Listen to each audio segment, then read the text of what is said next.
Hello, everyone. Welcome back to Sermon on the Mount, Explained Part 2. We are still in Matthew chapter 5, so let's head on over there. All right, we're picking it back up at Matthew chapter 5, verse 13. Let me tell you why you are here. What he means by here is here on this earth. Like, what are we doing here on this earth? And what is he... Remember, Jesus had just called all these people to him. He had gone around and said, will you follow me? Will you follow me? And it's interesting today, no one seems to think that, well, most people don't seem to think that that's what Jesus is still doing. But we're promised that he goes to everyone and says, come follow me. And then we have a choice to go and follow him. And some people choose not to. It's our choice to choose the kingdom or not. And so these are the people who chose to continue to follow him and actually went there. So people wonder if they're following the Lord or if they're in his will. And you have to ask yourself, well, is there things that he asked you to do and you were too scared? It sounded exciting. It sounded wonderful. It inspired your curiosity and joy and excitement, but you didn't go because you thought, well, then I'll fail everything society told me to do. I won't have a job. I won't have a desk. I won't have a house over my head. I'll have to leave my family behind. But remember, every single apostle, all 12 apostles and his 500 disciples, they left their families. They left their families. They left for the better portion. And Jesus even goes through that with Mary. His family would come to the door and he'd be like, I'm not here for my family. Like, my family is heaven. And if they want to talk to me, they can talk to me when I'm not talking to you. You are all my children. And we can get to that later, but we're at the Sermon on the Mount, so that he's with the people who have chosen to follow him. And Mary was explained exactly who she would have. It's just difficult. It's difficult to go from being the mother of this child, that's to be the son and king of the Lord, and to rule forevermore, and to also be like, except that means he's going to die. That's what all the texts and documents seem to imply, is that the reason the family was at the door was they're begging him to stop talking because word was getting to Jerusalem, word was getting to Rome, that he was speaking up. Pilate actually says it in his letters. If you read his letters from Rome, Pilate actually says on his way, he's writing Seneca in Rome, as he's coming down to be governor in Judea, which is now Israel. When he is coming down there, he's like, that's my job, is to make sure no one is an upstart, to make sure no one rises and starts having people follow him. That's all the Roman governors were supposed to do, is make sure no new leaders, no born leaders would start to lead a revolution within the ranks of people.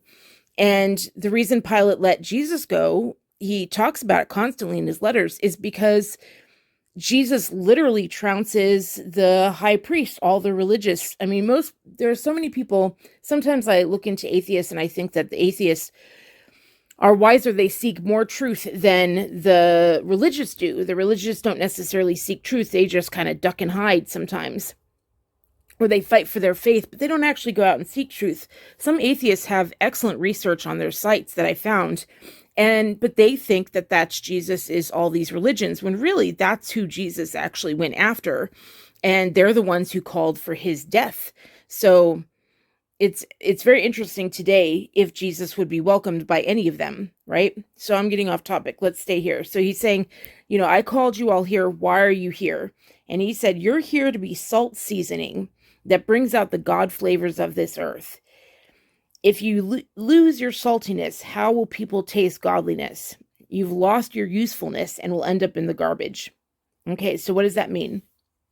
What he's saying is that when you follow him, when you follow Jesus, this purpose in calling you is to help everyone around you. Now that you've seen the Lord, now that you are able to walk and talk with the Lord, don't hide that. Don't hide that. And it's very different. I hope you're noticing this. It's very different than tell everyone what they should believe. Instead, he's not saying like, go and preach the gospel. People think that we're all supposed to preach the gospel, and that's not actually what it says. Jesus said that to the 12 apostles. Their job, they knew how to raise people from the dead. Their job was to go ahead and spread the gospel to all the ends of the earth, and that they would be alive until the second coming. So according to Jesus, they should still be around. The Lord is the Lord of life. We know that Enoch is still living. We know that Elijah is still living. He's the Lord of life. He gives us death, and life, he's the power source of the entire universe. And so if he wants someone to live longer, they'll live longer. So what he's saying here is, so understand that the apostles themselves, the 12, were given the job of telling the good news to all four corners of the earth. What he tells everyone, the 500 disciples, is he says you're to be salt seasoning that brings out the God flavors of this earth. And when I read that, all I think about is, like, with my feed, the beautiful things that I see or that he shows me. For example, the sunsets. I love taking pictures and posting that. Or if I see something beautiful in the trees or the light falls down, I love sharing that. That is God on this earth. That's the God flavors of the earth. It's the wonder of this earth. It's the beauty and the majesty and the things that he does. For example, let me give you a good example that happened today with, at least with, that I live my moment by moment. So what happened with me in the last hour or 2 hours is I was posting videos of my cats. If you follow my feed, I have 3 cats. And I had taken these videos last night and this morning.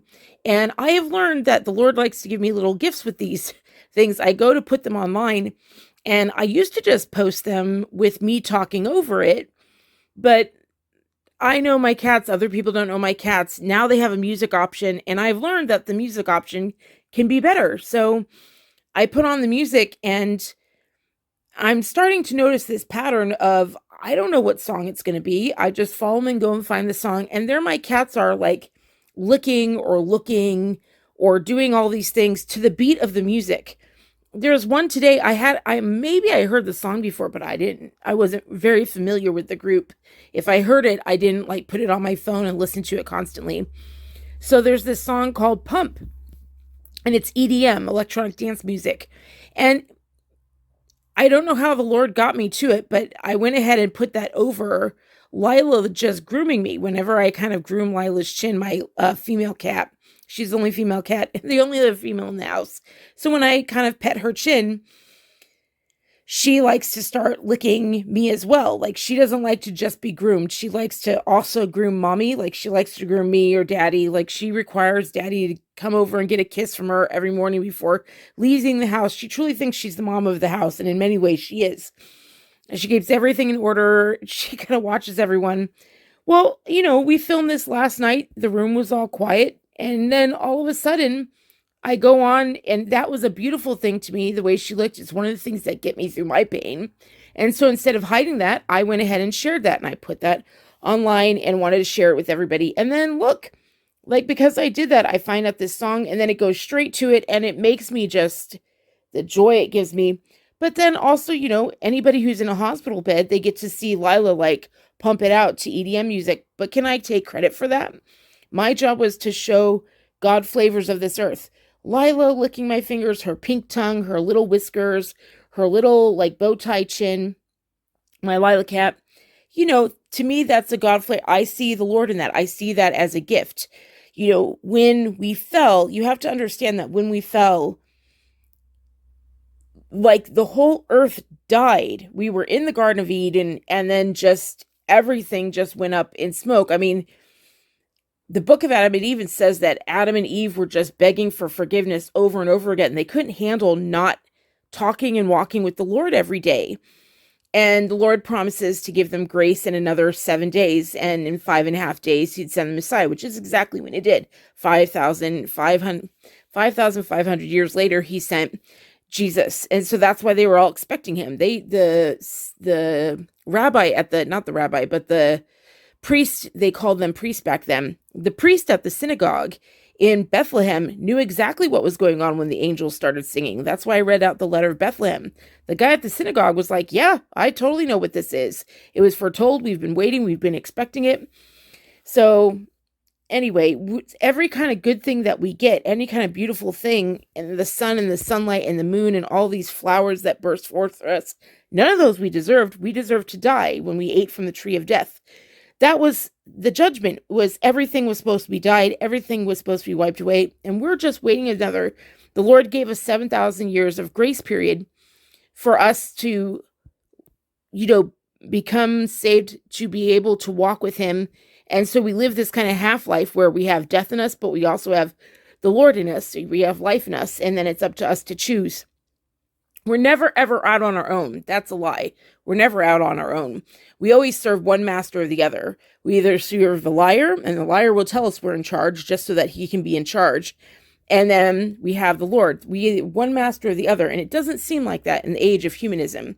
But that's the reality. Like, we don't make the flowers wake up in the morning. We don't put dew on the grass. We don't make the sun rise up. The sun is obedient. The Lord asked him to do that and watch over us. And that's what he does, is he watches over us. The sun watches over us. And then the moon watches over us at night.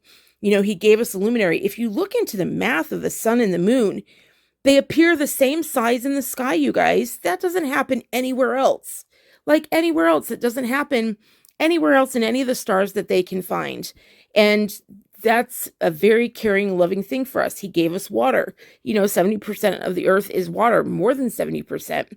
And water is life. We can go on quite a few days. We can go on like a week without food, but we can't go 3 days without water. We have to have water. And we have an abundance of it.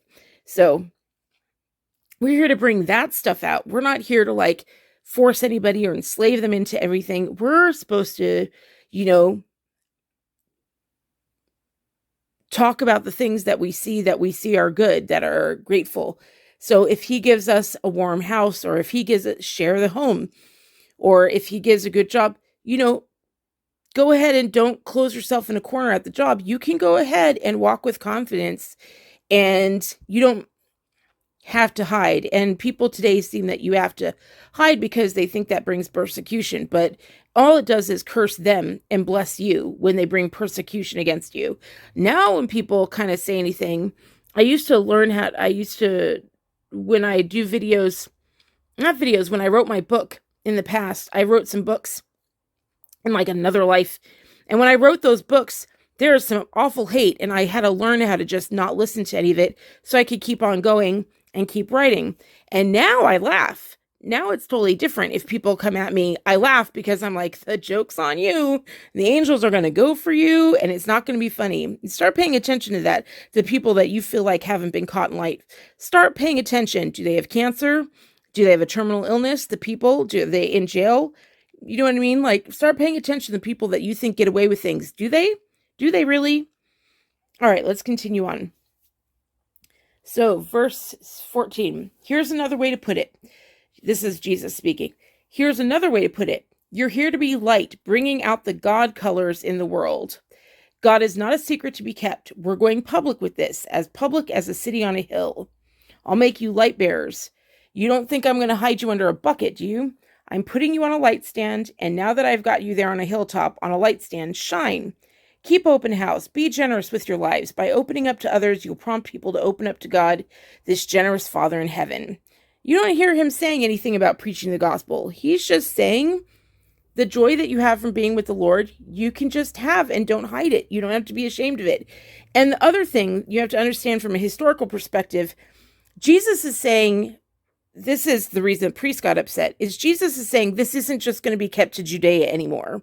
You guys really have to understand that Jesus brought about this end of the first covenant of 12, the Israelites. There's a ton of, a large branch of Judaism claims to be the chosen still.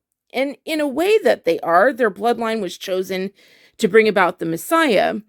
But their covenant, they were warned through Daniel, I believe it was chapter 9, they're warned that their covenant is going to be closed up. They only had certain amount of years before they had to finish up their covenant, and then a new covenant would be started. That's why people say the New Testament, it means the new covenant. And so the covenant, when I say under Gentiles, I was listening with my friends to the last recording, they wanted to listen to it. And I remember listening to it and going, oh, I don't think everybody knows what I mean by Gentiles. Look, for thousands of years, the Lord chose the Israelites, and he had his temple amongst the Israelites. And if you wanted to be in God's presence, you had to do all of these like rituals the high priest had to do, like the way, the truth, the life, like give a sacrifice and do things with water and then say certain prayers and sing certain songs. And then you could go behind a veil and be in the presence of God, and nothing was there. It was just an empty throne, because the Lord said, don't make any idols, don't make any images of me. They're very serious about that. And what wasn't there was the written word of things that came down from Anna, like the Dead Sea Scrolls, basically. That's what was in the temple, was the Dead Sea Scrolls, carried down through the first ark, which was Noah's Ark, the second ark, which was the Ark of the Covenant, and then the third ark is like this set of caves that they were held in. If you read the books of Baruch, you'll find out like how all of those scrolls got into the caves there. It said that when they would come out of the caves, that was a sign that it was the end of days. So, and from what I can tell, they didn't actually come out. I was looking at the technology that was used to bring them out. It really does look as though they were actually brought out in the 1800s and only just slowly published. And the last thing they published just recently was the calendar. And the calendar unlocks everything. Honestly, it makes it funny when you think that we are the center of the universe when we start reading the calendar. And I will do that later after I'm done with the Sermon on the Mount videos. So, but what he's saying is that, here's another way to put it. He says, you're here to be a light, bringing out the God colors in the world. God is not a secret to be kept. We are going public with this. What he means by that is, this is not just for Judea anymore. This is going public. We're going to the whole world, and we are going to share the Lord so that everyone can walk with the Lord. And that is what really upset the priests, because they were making buco, like millions and millions of dollars with the temple that they had at the time. Pilate recorded it. Seneca, Rome recorded it. The Caiaphas, they recorded it. The Sanhedrin, in their records, they recorded it.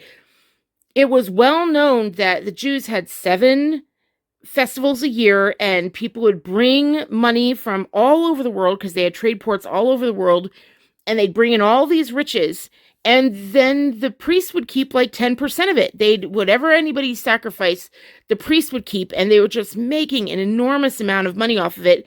So when Jesus is like, I'm just going to make this public, God is going to go global to the Gentiles, that's who they refer to when you hear, like a number of cultures across the world still use what some in the West would consider horrible racial slurs. And Israel is one of them. Israel, if you read their publications, they have quite a few publications. They openly admit that they have a ton of racial slurs for each other and for others in the world. And the racial slur they have for people who are Gentiles is the Goyim, Goyim, or Goya, or Goyish, or goy this, goy that. Like, it's not a good thing. You don't want to be called that. But they definitely still see the rest of the world as othering. They don't see it as the covenant went to everyone. But Jesus did it. Like, if you read the Gospels, you'll learn that Jesus actually sent his disciples 2 by 2, like the apostles and the disciples. They went out and he had them go to every single family in all of Judea and Galilee and Nazareth, the entire state, and go to every single one and present essentially the gospel. Like, here is all the evidence. Here is all the signs. Here are all the things that have been fulfilled.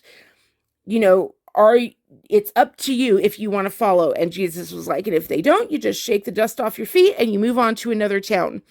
And so what ended up happening was Jesus gave a very clear message at the very end. And you have to remember that the Sanhedrin were always there. They always had spies listening.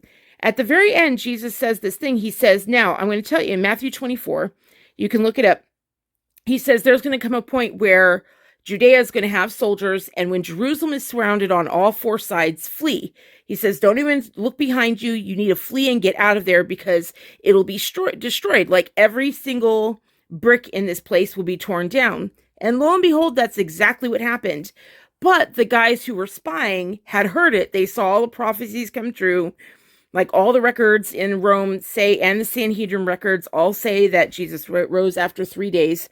Like, there's funny, you can read the letter of Caiaphas after he has Jesus killed, and he writes a whole letter of like why he went outside of Jewish law and had this guy killed in Roman law, and he had to write a legal defense of that. And then 3 days later, he has to write a whole new defense on the law because Jesus of Nazareth rose again, which fulfilled a bunch of other prophecies, which means he messed up. And boy, is Caiaphas, like, you can tell, like, his tail is between his legs. He is freaked out.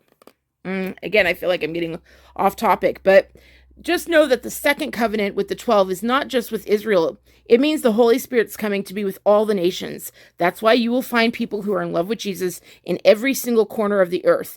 And the Lord says there will be more than the stars in the sky will follow the Lord. It is amazing that he promises to approach, there's 8 billion of us, and he promises to approach every single one of us and give us the option of following him. It's like an extremely caring and detailed way to actually come for each of us and ask us to fall into the fold. And you'd be surprised, like, people can have a 180 in their lives. They think there's no hope for them. And I remember I was at this one guy, he was at a biker bar, and someone was definitely a guy who, like, he just shone from every corner of himself. He wasn't a good looking guy. He had like glasses, missing half of his hair, short little guy, but he just was so alive, and he loved talking to people about Jesus. And I didn't at the time. I was like, I couldn't do it. I didn't know how to do it. I just nothing. There's no bone within me that wanted to talk about it. He just loved it. And so he actually stopped this guy at a biker bar outside of it, this scary guy, and he's like, man, I felt like I was risking my life. And the guy was leaning against the pole, and he just says to the guy, hey, do you know Jesus? And the guy started crying, this big, huge biker guy that was like twice his size. And he was like, what the heck just happened? And the guy said, I just looked up at the sky and asked if there was a God, like, show me some way. I've heard countless stories like that. Not everyone. I've met like 3 people in my life, and I've met a lot of people, 3 people in my entire life that were definitely meant to, like, go out and talk to people. I don't know how they do it. People love talking to them. That's just it's in their calling. But I know people that are meant to do very, very different things. It's like I said, it's not for everybody. It's definitely not. So he's saying basically there's going to be a big change. It's not going to be God in the temple anymore. That's what he's saying here in the Sermon on the Mount. He's saying, look, I'm about to show you off to the whole world so that everybody in the world can see the Lord. And that's a scary thing for them to hear, because it's Rome. And to say that, to bring the Lord outside of Judea most people were scared of Rome, except for the Jews. The Jews were not scared of Rome at all. You could read that in Pilate's letters. They were offended by Rome. And Rome didn't give them any of the rules. Like, Rome had learned, don't screw with the Jews. Like, don't screw with the Jews. Don't screw with Jerusalem. Don't screw with Judea. Just let them go on trading. And Pilate figured out that the Jews owned all the ports. But when they killed Jesus, it changed everything. It created such a great earthquake. It darkened the entire sky. I published that. I read that out loud. Pilate's, you can find that on my channel. Pilate's trial with Caesar Tiberius. Caesar Tiberius was like, I don't care who they are. I don't care what ports they own. The whole sky has gone dark, and a huge earthquake has destroyed the whole earth because they wanted this one guy dead who, from all the records we can see, just healed people. He talked a little bit on a sea in Galilee, which was back then the ghetto. So Jesus went around talking in the ghetto, and he was like, so a guy in the ghetto was healing people and you killed him for it. And obviously nature turned against us. And so that's when they destroyed Jerusalem. It's very, very fascinating. So that's my point, is like, you may think that, like, today you'll find Jews in Jerusalem who actually say, like, you can find it online, where they're actually saying, like, how dare Christians preach in our square, and they should go down with Jesus in hell, where he's boiling with feces in a pot of water. And I just laugh now. I'm like, okay, if that's the way you want to go, buddy, by all means, go that way. I'm not looking forward to the rest of your life. Like, I'm really worried for his kids. I'm worried for his wife. I'm worried for his health. And I mean, I'd be surprised, quite frankly, if the guy's still alive. Like, I've just seen it. When you go that hard, if you go that harsh over people just speaking and not forcing or doing anything, and they're just talking to people. Because I saw some of the videos of what these people were doing, and they were Jewish kids that had read Isaiah 53, and they were like, do you mind if I talk to you about Isaiah? And they're like, sure. And they're like, have you heard the hidden chapter? And they're like, no, what do you mean the hidden chapter? And they would read Isaiah 33. And by the time they were done with Isaiah, you'd see who they're speaking to. Like, they're like, oh, this is so interesting. Yeah, this is great. Because they have a huge, huge museum to the Isaiah scroll that was found in the Dead Sea Scrolls. This giant scroll. You guys should look it up. This museum for the Isaiah scroll. It's just beautiful. So they love Isaiah. They're very proud of Isaiah the prophet and the way his words were. I mean, he was quite the prophet, let me tell you. Like, Isaiah, you don't want to mess with Isaiah. His prophecies are very different than everybody else's. And so they're all excited at the beginning, but then as they listen to the Isaiah 53 continue on, they're like, uh-oh, we know who this sounds like. And then some of them are like, oh, that's interesting. And most of them are pretty pissed at the end. And so, like, they get threatened to be down in hell, boiling in feces.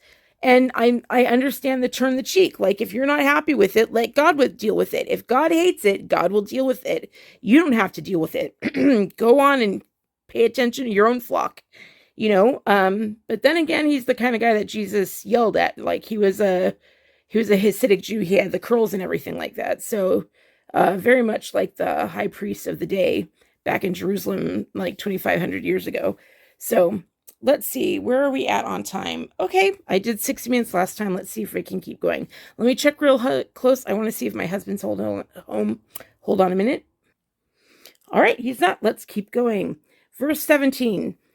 This is Jesus speaking. Don't suppose for a minute that I have come to demolish the scriptures, either God's law or the prophets.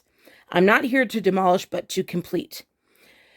So this is very important. I think this is where in other translations it says that he came not to change a dot or a tittle. And that's a name that's like a period or a colon in English language anyway. And that's the thing, is a lot of people thought because he was so at odds with the Pharisees and the high priests of the day, because they were the ones that were so upset with him, they thought maybe he's coming to preach something new. But he's saying, no, I haven't. For example, the last episode that I did, part 1, everything that was in there, even though it says they never heard him teach like that, those first 9, that's all in the book of Enoch. Like the very first prophet that the Lord gave us after the fall. Like, we're very blessed that the Lord gave us a prophet at all. And for 700 years, humanity reigned in righteousness. You know, it's like the moment Adam died, we just like fell away. Like everything just went to crap, and the angels came down and slept with our women. You should really read the book of Enoch. But that's the point that we're learning here, is that they haven't heard teaching like that. The book of Enoch had been locked away. Like, that's not what the priests were preaching anymore. For example, the Rabbi Hillel at the time, this is the time of Hillel. You'll hear a lot of things like the Hillel Center. Everyone thinks Hillel is like the rabbi that was back in the time of Judea. But the reality is that Hillel actually came from Babylon. He was not allowed to return to Jerusalem. The Lord said, that's a whole long story, the history of Jerusalem. But he came from Babylon, and he came in and removed a lot of the laws in the Jubilee system. Like he said, one of the biggest things Hillel did was say that no, debts will not be forgiven every 7 years. That's Leviticus 25 says every 7 years, all debts are to be forgiven. And that's written into our bankruptcy laws. So it's like this secret, but it's like, once again, they're like, oh, we're the chosen, so it's just for us, not for everybody else. So, but that's not what Jesus is saying. He's like, it's moving on now. We're going public with everything that God said in God's law. The 10 commandments are for everyone. It's laws of the universe. Everyone's going to know that. We're not going to go ahead and hide that anymore. And when somebody asks you what's different about you, you can say that I love the Lord and I'm able to walk with the Lord, because of the Messiah and covering my sins. So anyway, so he's not there to demolish the scriptures. They thought he was because he was such a rebel in that time, but that time was ruled by these Babylonian kings, and they had idols back then, and Israel did some really crazy stuff. I think that he had the Messiah come through them to show that, so that anyone who would ever say, well, everyone just liked Jesus because he was from this race or from this culture or from that. No, the Lord had him come from the culture that he would be at most contrast with, so that nobody could say he was a product of society, only a product of the Lord. Like, as much as Judaism loves the Torah, they don't really talk about what actually happens in the Torah. It's not a pretty history. Like, the Lord yells at Israel quite a bit. They leave. Yes, they're freed as slaves from Egypt, but, first thing they do is worship an Egyptian calf and the oldest Egyptian idol there is. And they've like 3,000 die within the first journey. It's not very pretty. The Lord appears down on a mountain. They're all allowed to go up. And all of them, after being rescued, from slavery, they're like, no, thank you. Moses, you go ahead for us. No one wanted to walk up the hill and meet God face to face. And they were given the ability to do that. And they were like, no. Moses, why don't you go? We'll just hang out down here. And when they did that, they decided to build a cow, which part of the reason that they did that is because the Lord didn't just say, my people go. He didn't just say, my people. At the end of it, the Lord said, Pharaoh, I want you to let everyone go. Everyone who wants to leave. And so everyone who wanted to leave got to leave. And there's symbolism in that. That's why it happened in exactly 3,500 years, the halfway point in this 7,000-year history. So Jesus completely comes here to complete the prophecies. He fulfills, there are a ton of prophecies. There's a prophecy about the stars in the sky. He fulfilled that prophecy. He fulfills a prophecy of a donkey coming into a certain gate in Jerusalem. He fulfills that prophecy. He fulfills the prophecy of being hanging on a tree, and that his own people would turn their backs on him and that they'd whip him and beat him. Isaiah talks about that. On and on, he fulfills all. So he's like, I'm here to complete the law, so that you don't have to fulfill the law and try to reach me. I will complete it so that you can be with me. And he returns the Garden of Eden, basically. We're able to walk with the Lord like we did in Eden. It's not easy because this earth hasn't been killed yet, but it's going to be like the thing that we did when we did the fall. Earth should have been destroyed. All of creation should have been destroyed. It was just put off 7,000 years. That's why things are so bad right now. Like the polar vortex just busted wide open. And the northern pole, all the Arctic winds, hardly any of them were actually inside the North Pole this last winter. 2023 has been, the Arctic winds have been outside of the North Pole because that whole wind that kept them in has just broken apart. And when did it break apart? On March 20th, 2022. March 20th is the Lord's New Year. So science, like I said, good science always backs up the Lord. Anyway, so he's like, I'm not here to demolish the law, but to complete it, to fulfill all these prophecies. And just like the Lord said all the way back at the fall, at the very first thing he said when they begged for forgiveness, Adam and Eve begged for forgiveness, he said, at 5.5 days, I will send you someone that will cover your iniquity. And that's him completing it. After 5,500 years, Jesus came to complete that. He says, I'm going to put it all together in a vast panorama. God's law is more real and lasting than the stars in the sky and the ground at your feet.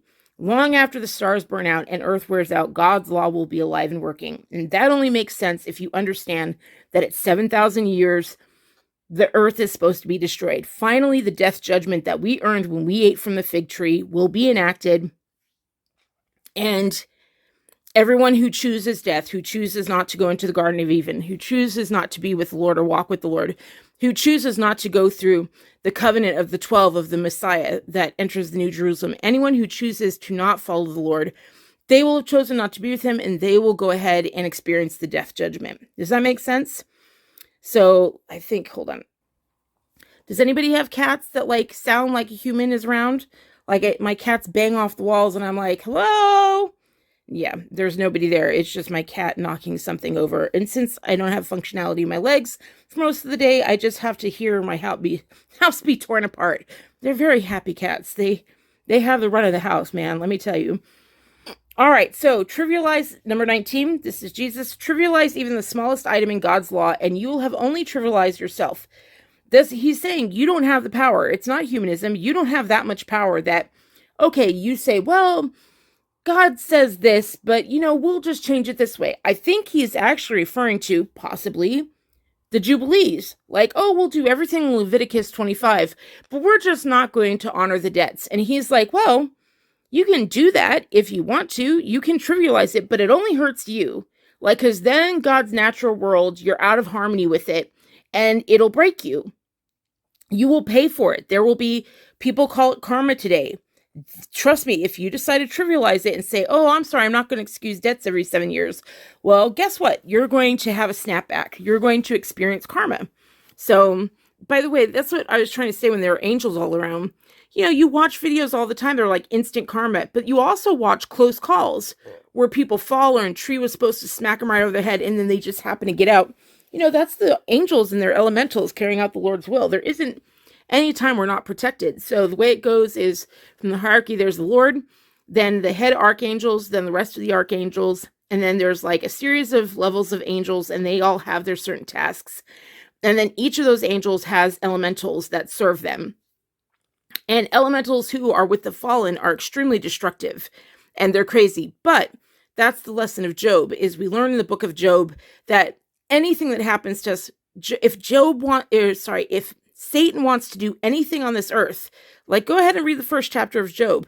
What stood out to me when I read it myself, instead of letting other people teach me about it, I was like, what, Satan's getting in line to talk to the Lord? You're meaning that Satan had asked the Lord before he could touch Job with anything?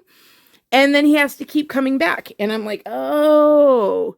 So if a tree smacks somebody in the head, they had to get permission from the Lord to do that. And then you got to trace it back and see where the justice is in it, if that makes sense.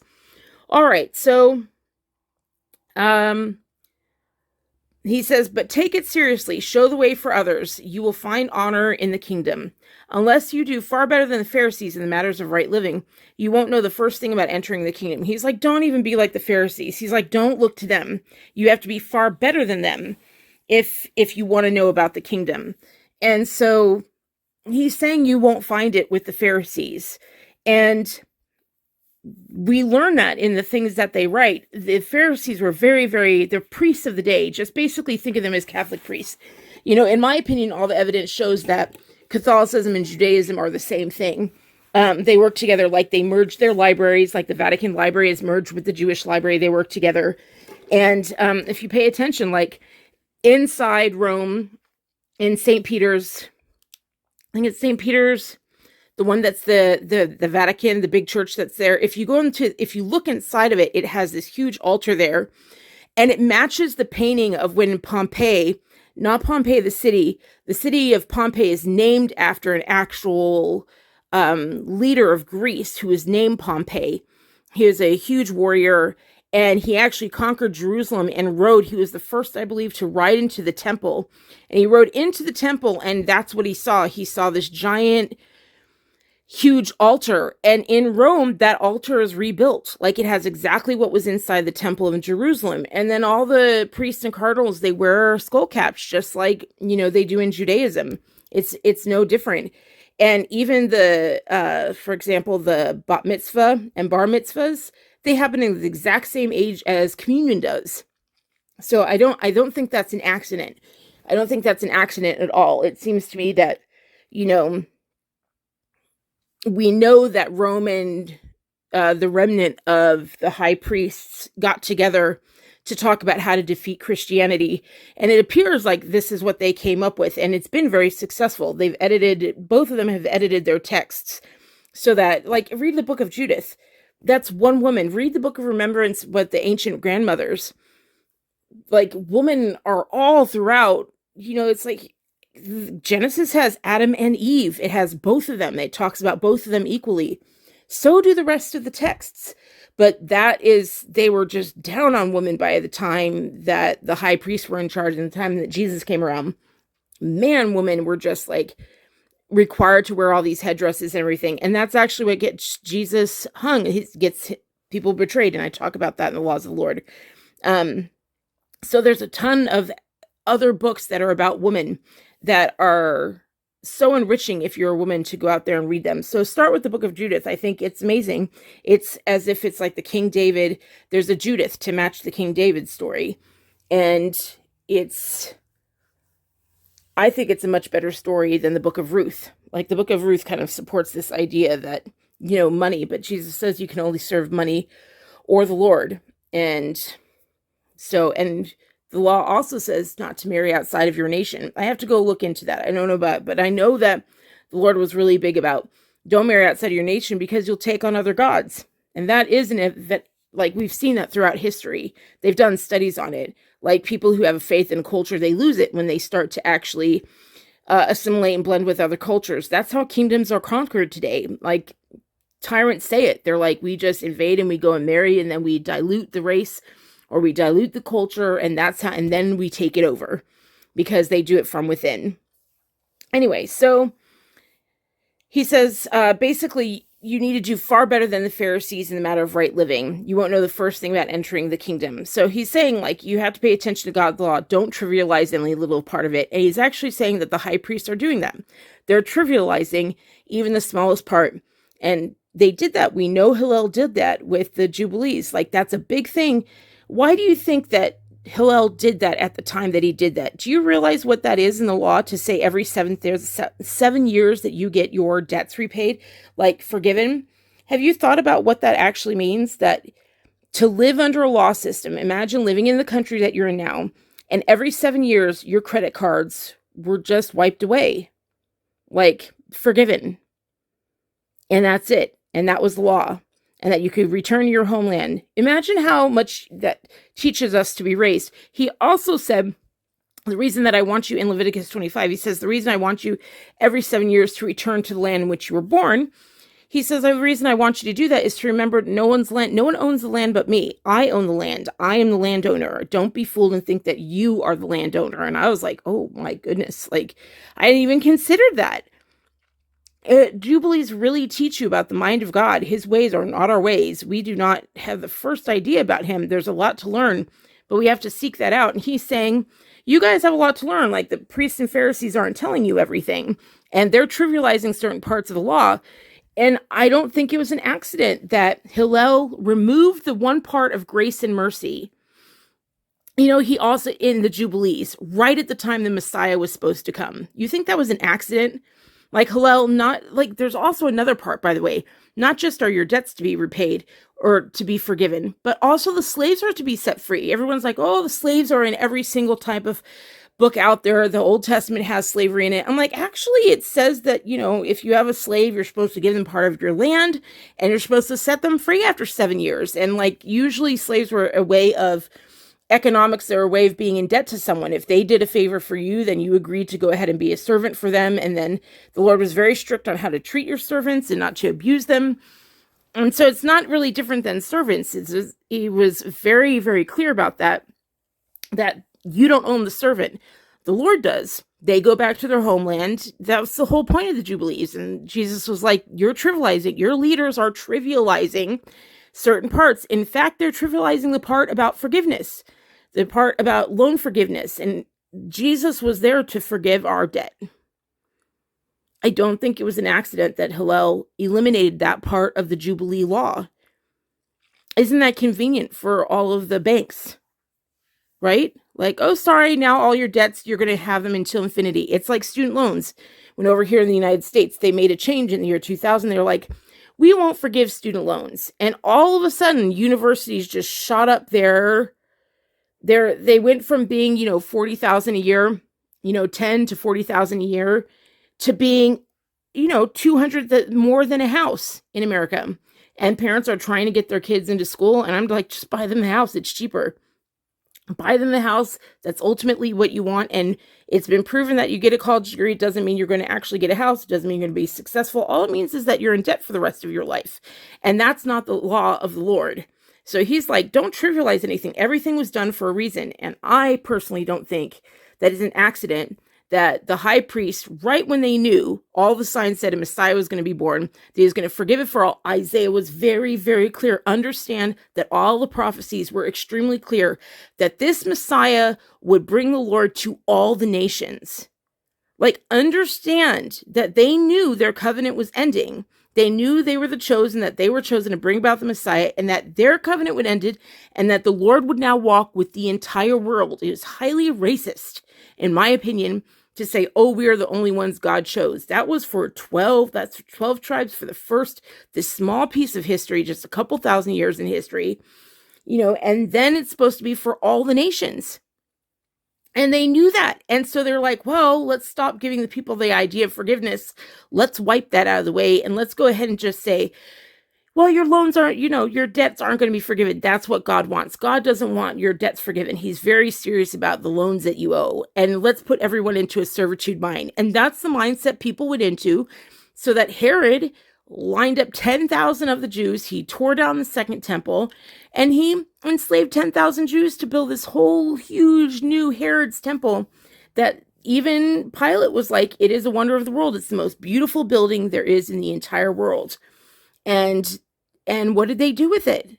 Like, what were they more gracious to people about it? And the Jews were like, right, there is no such thing as forgiveness.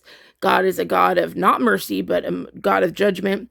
So all 10,000 of us will just go ahead and be enslaved, and we'll have to pull these stones that are massive up the hill, which you can still find today. He built the Temple Mount. He tore down the second temple to build the Temple Mount, which still exists today. They could easily rebuild it. All the stones were still around. And eventually Rome and Islam came back in and, rebuilt it. But in the beginning, they just slaughtered everyone in Israel who hadn't lived, everyone in Judea. Like, it was an awful slaughter. Tiberius was really upset. And so unless you listen to Jesus and ran for it, they did what they usually do, which is stand their ground and think that, we're the chosen, so we're not going to fall. And that's not what their prophecy said. So it's really good to seek the truth yourself and not go with what other people tell you. And to understand that into the law of Jubilees, into Leviticus 25, is all of this grace, all of this setting of the servants free, setting the slaves free, setting debts free, because the Lord is like, if I forgive your debt, if I'm going to give my only son, then you can at the very least love people enough to forgive them as well. Like, be as I am, learn from your father, do as I do. Don't just say what I say, do what I do. And I think that's good. All right, I believe my husband's downstairs. Let me check. You've got to be kidding me. I don't think he's home. I think the cats heard what I said and they decided to just tear everything up. Well, maybe I should keep going. Let me see how much is left. I have 47.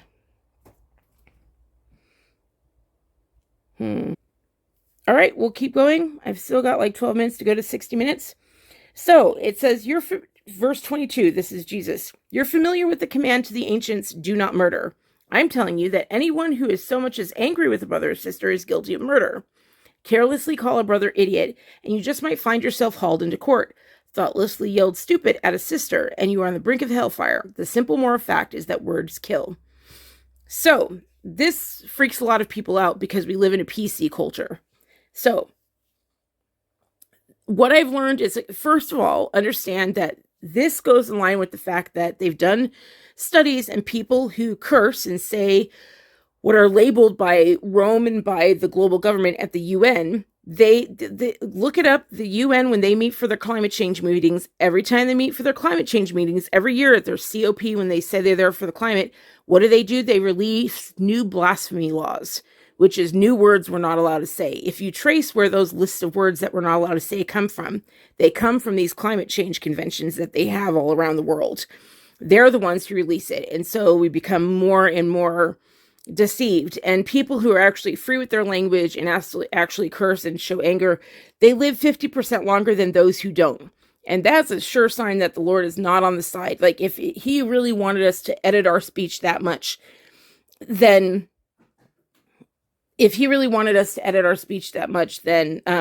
he would have us die earlier. And he's not. There's more life with people who curse. I know I certainly curse a lot more than I used to. I was raised Catholic. I remember every time I go back, I had a struggle with that all the time because it was just language. And now it's even worse. Like, there's so much you can't say. There's Halloween costumes you can't wear. It's so socialist. It's so evil. And it's so regulated. And that's what just remember, Jesus said, your burden is easy, and your yoke is light. When the burden is really heavy, then you know it's not of the Father. So he's saying here that words kill, and that is true. Do you don't want to know the proof of it? Words kill because of therapy. They've done studies, by the way. I know it's going to sound like I'm saying two things here, but I'm not. So it's very, yes, kittens. I know it's crazy time. Can you not run over me, please? Oh boy. Nah! Okay, that was not listened to. I'm going to breathe in and breathe out. I'm going to pause. I hadn't taken my medicine. I hadn't taken my next round. Thank you, Tasmanian. My cats make sure I take my round, especially Tasmanian. Thank you. They're the little Marine of the family, my youngest kitty. So, the proof that words kill is that therapy. I mean, look at how many people are in therapy. And therapy is everywhere. And the reason we're in therapy, they've done studies and it shows that verbal abuse, emotional abuse is much longer lasting than if someone physically hits you. They're trying to impress that upon the courts when kids are emotionally abused versus and psychologically abused versus beaten. But there is a very, very, very big difference between turning to your sister and saying, you know, F you, you're this and you're that and you're this or whatever, or you're ugly or da-da-da-da-da, and like slamming your hand in a door and going, F. Do you see the difference between those two things? Like, one is being honest about how it hurt, like, you know, cursing, and you're just cursing out loud. You're not cursing anybody else. And the other is turning your venom on someone around you and attacking them with it, with words, words that words can truly snuff out a life. That's why people do it. And I think that, you know, people will go to therapy because their parents said certain things when they were raised, and their parents said this, or their parents said that, or the parents said this, and they have to go to therapy and get all of that worked out. And that's just because of what their parents said. And the emotional, it always comes down to certain memories they have of their parents saying certain things or not saying certain things. You know, you watch the shows. I don't watch it that often, but if you watch shows like Addiction, where they intervention, and what happens? You find out why the person was driven to drugs. The whole family has used them as the scapegoat. The family has their own issues. And they're sitting there in an intervention, and the whole family's looking at mom going, can you just tell them you love them? They're like, you know, that's not what we do in our family. And it's like, okay, you're going to choose to not say I love you. And when they die, you'll be like, well, that's just not what we did in our family. When they kill themselves because you have refused to say that you love them, you know, you can be happy to know that you upheld the family standard of, we never say I love you in this family. Are you kidding me? And that's what I mean by words kill. They can truly belittle people. You know that they can kill. You've seen it in their life. But it's the way you use them. So you can truly curse people. And he's saying you could be brought into court in it. What he means by that is the natural law may turn and bend on you. If you do damage, it can turn on you and hurt you more than you think. The Pharisees have told you these are the things you need to worry about. And he's like, it's actually more than that. Like, it's actually more than that. And the reason he's saying this, you have to understand the culture at the time. When Pilate came into Israel right at the same time, like just about a couple years before, Jesus began preaching, and he comes in and he's like, this is not just the meanest people I've ever seen, but he's like, it's the most underfed, most ill. He's like, there's so much disease. People are so skinny and they don't bathe. That's the one thing Pilate wanted when he got to Judea, was he wanted an aqueduct system, because Rome had learned that aqueducts bring down disease, and Rome had just switched over into a new system of, we're not going to conquer people by eliminating them all, enslaving them. What we're going to do is we're going to tax them. They learned to tax people, and that meant, hey, we can encourage everybody to live and prosper and have whatever it is, and then if you want to use a road, we'll give you a tax on the road. If you want to use the road, we will tax you, $2 every time you use a road, because we built those roads. That way we can build more roads. But that way people are going to be less reasonable to rise up, because you're not around slaughtering their sons. I mean, Herod was drawn into court for slaughtering the sons of Bethlehem. And you can find that also. Those documents have been preserved of Herod's defense for why. And what does he say? He's like, because the Jews are so mean. Well, they were they hated being occupied. Like they hated being occupied. And they are very, very proud of their ways and very defensive of their high priest and of Jerusalem. And they felt like it was holy, the fact that they were suffering. I mean, you'll see that a lot, but that's not what Jesus says. He says we banquet on them. Like, and also, by the way, this is why we end up finding this preaching that he's giving here about being a light out into the world. This is why we end up finding huge caskets and huge graves of babies underneath convents. We don't tend to find good things underneath convents or underneath monks. Like that, they don't have a great track record in history. Like the Greeks, like there are men in monasteries over there in Greece who have never seen a woman in their life. They just live in these black cloaks. And I'm like, yeah, that's what the Death Eaters wore in Harry Potter. Like, that's not a good thing. That's not who hides in a cave? Gollum. Gollum hid in a cave. Like, it's not a good thing if someone's not out there and shining. I'm not saying you have to be a public figure at all. Like, I'm just saying that he is clearly here not saying, take what God has given you as this gift and go sit in a cell with it and keep it to yourself. He's like, no, we're going public. We're going to shine. And I understand his reason for doing that because it is a huge gift that we've been given. We see all these things other people don't get to see. And it's selfish to just be like, oh, the Lord is our own. Like, it's selfish to be like, oh, I get to see and understand that all these angels are here and no one else can ever enjoy that. No, like, he wants us to participate and be the salt of society and to be the ones that enrich society. And it does stand out in society when money is not your goal. When you have a different God than money, it stands out and people tend to enjoy you. I have been learning who in Hollywood actually believed in the Lord and followed with the Lord. And I've realized that their work is the work that's successful. Like, no matter how much Hollywood hates it or try to stop it, there are good things. There's a reason people still watch Hollywood movies because there are still these movies that make it salt. There are still movies that have changed in, like, I grew up in a horrible, horrible household. Movies saved my freaking butt. Like, movies saved my butt because I saw truth in the movies.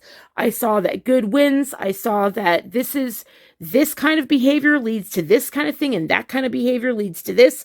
And inevitably, like, perfect example, like the movie Spotlight that I covered, or even the movie about the tango, The Last Tango. I think that's what it's called. I can't remember it. But these movies, wouldn't you say that's exactly what Jesus is saying, being the God colors and the God light, like the things? Those movies highlight these beautiful aspects. Do you think it was easy for the Spotlight team in Boston, which is almost 100% Catholic, or if it's not Catholic, it's Jewish? Do you think that it was easy to go up there and go against these huge institutions and to go ahead and ask kids and try and stand up for the innocent? Do you think that was easy? I mean, even today, it turns out that it's even worse. Like, the abuse of children has gotten worse. Like, they don't even acknowledge there's a problem. So now when victims come in, they can't even get a settlement. They can't even get an admission that a priest is going to be taken. They just hide the priest further. It's incredible. And so they really went against this. And yet, when the movie came out, humanity couldn't help but reward it. Humanity couldn't help but cling to it and love it because it was so truth and because it was salt to their lives. It made them give hope that, the Lord is here, that truth does come out, and he does. Like, there is a justice system, and the movies do play justice. Like, there is justice in movies as well. And as much as we hate newspapers and headlines, aren't justice done in them as well? Like, you think people get away with stuff, and then you see their lives later on, and you're like, no, nobody got away with anything. And the Lord will use people who don't even want to acknowledge that he exists. He still uses them. He still uses the movies. He still uses... My point is there's no thing that's 100% bad. He's everywhere. You can't escape him. So, anyway, and as far as, the simple moral fact is that words kill, he is right. Like, words can do extreme damage, and we know that because of therapy. We know that because of all the writing and the books that have been done and the studies have been done. It shows that what you say can make we learned that from the Nazis, that words can be absolutely incredibly destructive. And so he's saying, like, watch out, because when your judgment day comes, we'll all have it when we go before the throne of the 24 elders. He says that might be brought up in court, or the natural law will smack you on the butt here. Like, you may lose your business, you may lose this, or you may lose your family, so he's like, watch your words, like, be, are your words salt of the earth?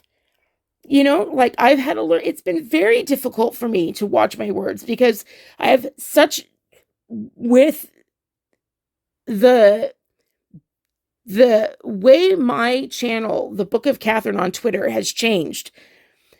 I work very hard to still just say what I'm thinking, what I'm going on, or whatever. Like, I still do that because I feel like it's very dangerous if I start fearing anything. I work very hard to do that. But I also, like, I'm concerned about if, what harm they're doing, what good they're doing, is this, is this. And so that's what I'm looking for. I want to make sure that I'm doing whatever the Lord says to do, because I know that way the best can come out of it. And that's because I've suffered abuse. Most of us have at this point. Most of us have. Those of us you think that have power, they don't. They're most likely have a ton of demons on them, or they're possessed, and they seem those people who are demon possessed suddenly seem very, very cocky and smarmy, and they have smirks because they've been around for thousands of years. They know how much is hidden from us.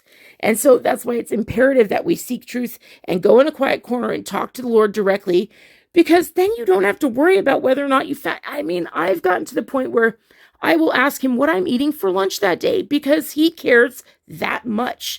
If he cares to grow a flower where nobody will ever see it, these beautiful flowers over there, the Borgenivalias or whatever, that are over there in the Sea of Galilee, that are in the pictures that I'm using for the thumbnail in this video, if he's willing to make it that beautiful, these beautiful colors of the sunset in flowers that no one will see but the angels in heaven, if he's willing to attend to that small of a detail, then I'm interested in what he thinks for me. I'm sick. I'm not doing well. He knows me better than I know myself. And what does he think? For lunch, he pushes me to also, have my own opinion and grow. But there are times where I'm like, I don't know what's best. I don't know what the future is. What should I do? Like, do you want to give input here, Lord? I'm very interested. And that is a huge blessing, because Alexa can't listen to that. Amazon can't listen to that. The Chinese Communist Party or the PLA, none of them can listen to that. Your rabbi can't hear you talk to God, and most definitely not your imams. Your imams can't hear you. Your patriarchs can't hear you. Your pope can't hear you. No one can hear you talk to God. It is a completely private line that absolutely no one, not even Satan, can penetrate. And that is a blessing in this world. And I am past 60 minutes. So it's funny. It says on the brink of hellfire. I'm like, oh, I'm yelling like hellfire. But I read this amazing eyewitness testimony that I'll eventually be reading to you. And it was a Roman who didn't understand Aramaic, didn't understand the language. And so they wrote their eyewitness testimony of seeing the splitting of the loaves. There weren't any fishes, I think. I don't know who put that in there, but it was just splitting up bread. And it said that Jesus started like talking like nice and calm or whatever, and then he started slowly building and building. And then at the end, they said it was like he was talking like hellfire, and then all of a sudden it was like boosh. And I was like, I feel so much better. It's like I'm no longer going to feel any guilt about starting things like, hi, this is Book of Heaven, how are you doing? Because I listen with my friends and I'm like, that is not the way I started. I end on this big like roar, and I'm like, oh, I wish I could just be nice and calm like they are on the radio. And then it was like, well, Jesus didn't. I was like, well, then I'm just going to take it. I'm just going to take it. I'm going to keep doing it. And I'm not going to feel guilty about it. Well, it's not like I have control over it. But I am most certainly not going to feel guilty about it anymore and not worry about the way other people do it, because I am interested in the way the Lord does it. He will be here when this earth is burnt out, when this creation dies, when all of it's gone, when the stars go away, and the ones that are angels that did not fall, that obey the Lord, when they go back to heaven, when they go back to the kingdom of the Lord and this creation fades away, the Lord and his jubilees will still be going. 7 will still be a holy number. 3 will still be a holy number. It will keep going, and it is a blessing to get to know that. I want to know more about the thing that lasts forever, not this creation that is clearly fading away. Like there's rainbow trees down in Indonesia. Like, there's pictures of flying trees in the past. I wouldn't be surprised if that's actually what it was, because we have jellyfish that look like flying trees in the ocean. This world is just dying. Everything looks like, even when it's fall, it's still the color of burnt toast, right? So everything's telling us that this creation is coming to an end. He's trying to get our attention, and I hope that we all take a moment to sit on the side and just say hello and listen and wait for his voice. For some of us, it takes a while, and some of us, he shows up right away. But I guarantee you, because I know a ton of people have done it at this point, I guarantee you, you will not miss his voice. He just won't show up until you're really interested. Does that make sense? Like, why would the God of the universe, show up if you're not really interested? If you're just ready to throw down with him? You know what I'm saying? But when he arrives, you know it. Everybody knows it. And, no one's the same again, because you're not alone. All these things, all this love we so desperately want and desire, and all this loneliness we feel, that does not have to be. You don't have to be. You don't have to be alone wherever you are. You don't have to be on your own. There is a Father who loves you. You have a parent. You have a perfect parent. Everything you want in a parent, the Lord is, and more than you can imagine. All right, so that's part 2. We'll continue on in Matthew 5 in part 3. I love you guys so much, and I'll see you on the next one. Bye.